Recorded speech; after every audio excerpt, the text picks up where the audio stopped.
Hello and welcome back to my read-along of A Tale of Stars and Shadow. Today we are up to chapter 4, so I'm going to jump right in. The Shadowhawk entered the apartment he used and unbuttoned his sweat-soaked shirt before crossing to the bucket in what passed for a bathing area and splashing water on his face and chest. The bucket was nearly empty and its contents growing stagnant. He made a face. He'd have to get more from the well down the street next time he was here. The hustle and bustle of Dock City streets 3 levels below filtered through the thin walls. Long habit made him glance at the apartment's only window, checking that the tattered curtain completely covered the grimy glass before dropping into the room's only excuse for a chair. It would almost be more comfortable to stand, he thought sourly. It had been a long night spent roaming the streets, scouting, searching, making sure that neither City Patrol nor Wingard had found any of the hidden crates of wheat. The tang of smoke on the air was strong this morning. His neighbour must have finished one of his potent cigars. The Shadowhawk thought briefly about asking for one. Smoking might take some of the edge off that wired yet exhausted feeling that often swamped him. But no, interaction with the neighbours was an unnecessary risk. A familiar lock at the door had him reaching instantly for the mask under the chair, one of several he kept hidden around the place. Only one man knew this was the Shadowhawk's apartment, and his knock was distinctive. Nobody else visited him here. His neighbours paid little attention to the scruffy, quiet man who moved about at odd hours and rarely seemed to be home. It was a risk, anyone knowing the Shadowhawk's location, but this man had information sources he needed. One of a handful of information brokers that worked the underbelly of Dock City, their services offered to criminals, citizens, and city patrol alike. This one refused to meet anywhere but privately in the Shadowhawk's apartment. The Shadowhawk was only partially reassured by the fact that if a broker turned on one client, he'd lose every single other one in a heartbeat and probably end up dead in an alley. He'd made certain that even if this man did sell him out, he wouldn't be able to tell the patrol or Falcons much other than the location of his apartment and what he looked like in a mask and cloak. Checking the mask was in place, the Shadowhawk stood behind the door as he opened it, so that nobody passing in the hall outside would catch sight of him, then closed it as soon as the man was inside the room. Navis, the Shadowhawk spoke flatly, disapproval in his tone. You were here last week. You should have left it longer before returning. I would have preferred to, but I've learned something of potential use to you. His voice was smooth, carefully controlled. The Shadowhawk rarely identified emotion in that voice, and when he did, he was left with the distinct impression it was deliberate. Navis was a professional, keeping himself well paid by finding information and selling it to those who wanted it, yet staying alive no matter how dangerous the people he dealt with were. The Shadowhawk had chosen Navis from amongst the brokers he knew because of that professionalism, and because of his access to winged folk circles. A mark in the reasons to be uneasy column. A human having the sort of access Navis did to the winged folk shouldn't be possible. What is it? The Twin Thrones are sending one of their Kingshield guards to join the Wingard as an official liaison. Navis raised a hand before the Shadowhawk's questions could spill out. It irked him the man could predict him so well. Nobody else in the world could. The Kingshield are the best of the best. They only take the elite from across the Twin Thrones' various fighting units. A curious development, but it wasn't clear why Navis thought it might be interesting to the Shadowhawk. Why? To enhance relations with Mithrena? That would make the most sense. Montan was a constant, overwhelming presence to the west. If their Ahara decided he wanted with Marina, well, there wasn't much that could stop him apart from a little bit of geography and potentially Prince Mathanas. Perhaps, Navis said, but the Kingshield are trained for personal protection, not liaison or diplomacy. I never once heard of one of them doing anything else. And you would have? He asked pointedly. The depth and range of Navis's knowledge worried him as much as he found it useful. Navis said nothing to that, his typical response when the Shadowhawk pressed into areas he didn't want to discuss. Controlling his irritation with an effort, the Shadowhawk said, So you're suggesting the Twin Thrones has some interest in protecting the Condor family, or at least building the Wingard's protection capability? If not that, they'd be sending a different kind of warrior, no? A quick flash from under the hood. Was Navis surprised he'd come to that conclusion so quickly? It seems odd, and I couldn't begin to think why, but yes, that was my conclusion. Who was the source of the request? Did the Twin Thrones offer, or did someone here request a Kingshield? I don't know that yet. A beat of silence. What does this have to do with me, Navis? It's an oddity, and oddities usually mean there's something bigger at play. I thought you'd want to know. The Shadowhawk studied him for a long moment, searching for a hint of betrayal, a twitch of dishonesty, or even a clue as to whether he knew more than he was letting on. But there was nothing. With a sigh, he dug inside his tunic, pulling out one of the handful of coins he kept secreted there. It's interesting, Navis, but I can't see how your information is actually useful for me. That's all you're getting. Navis caught the tossed silver coin and it disappeared inside his cloak with a swiftness that the Shadowhawk's eyes couldn't track. A pleasure as always, Shadowhawk. Once he was gone, the Shadowhawk returned to the chair, wincing at its hard edges pressed into his hip. He'd played it casual with Navis, not wanting to let on how unsettled the news made him. A foreign warrior being sent to join the Wingguard. It made no sense. Just as quickly as he'd sat down, he rose to his feet, unable to sit still.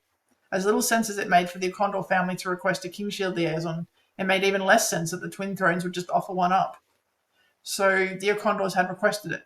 But why? What internal power play between the Queen and the Elder Prince had resulted in this oddity, as Navis had called it? The Shadowhawk's jaw clenched. He worried about what this meant. He tried so hard, so damn hard, and the effort exhausted him. Most of the time he hated himself for what he did, what he hid, what he didn't do. His life was a house of cards, one that would collapse under the slightest strain. The coming of this Kingshield warrior could upset the balance and destroy his carefully structured existence.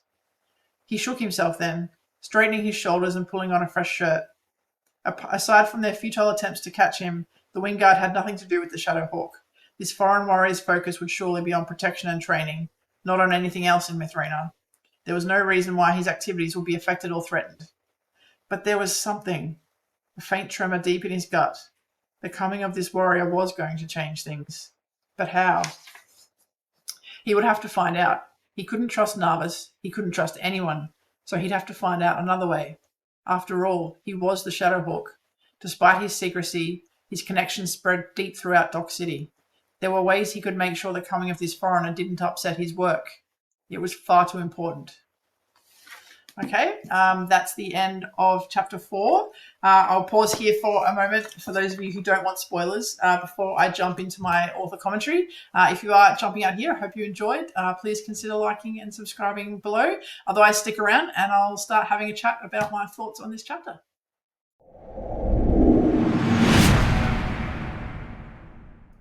All right, let's jump into some author commentary on chapter 4.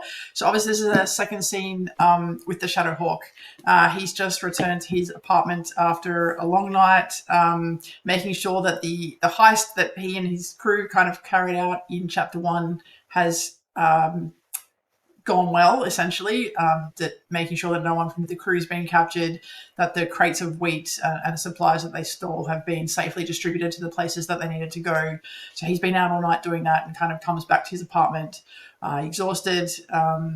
And right there, I wanted to really kind of give the sense of how much of a load that the Shadowhawk, that Prince Cuinn is carrying in his role as the Shadowhawk. He's essentially physically and mentally exhausted, and a little bit like Talon, but for different reasons. He's very beaten down by the weight that he's carrying on his shoulders, both kind of the self-imposed weight, but also the one imposed by the life that he leads as Prince Cuinn, and how that really doesn't marry up at all with what he's doing on his own time of a night as the Shadowhawk.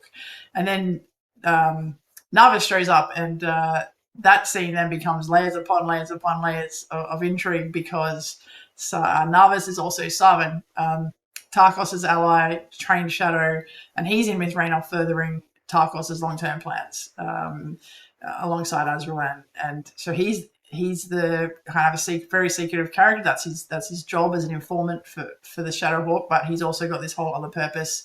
And in that conversation between the Shadowhawk and Navis, obviously the readers don't know this yet.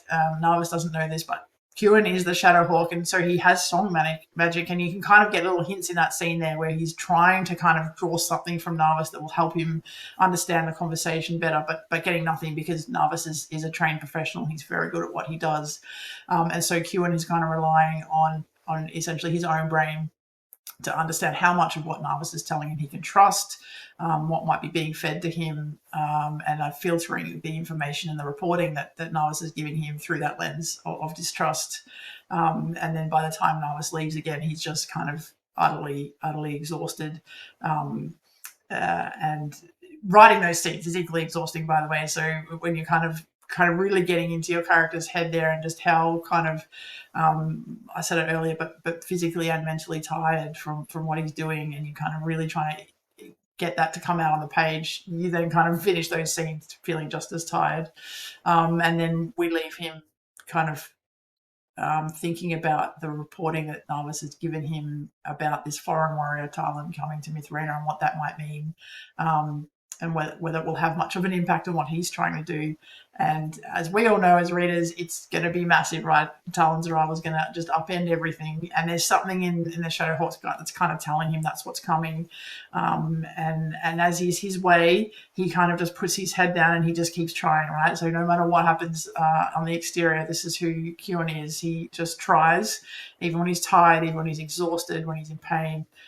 He wants to do the best he can, and he will keep pushing through. So he's worried about Talon's coming, but he's also resolute and determined. He will keep fighting and he will keep doing his work. And that's kind of where we leave that scene. Yeah, chapter 5, we go back to Talon. I'm really looking forward to that. If you've got any questions on this chapter, please drop them in the comments below. More than happy to answer. Please also consider liking and subscribing, and I will definitely be back soon with chapter 5 because this has been a lot of fun. I hope you guys are enjoying it too. All right, talk soon.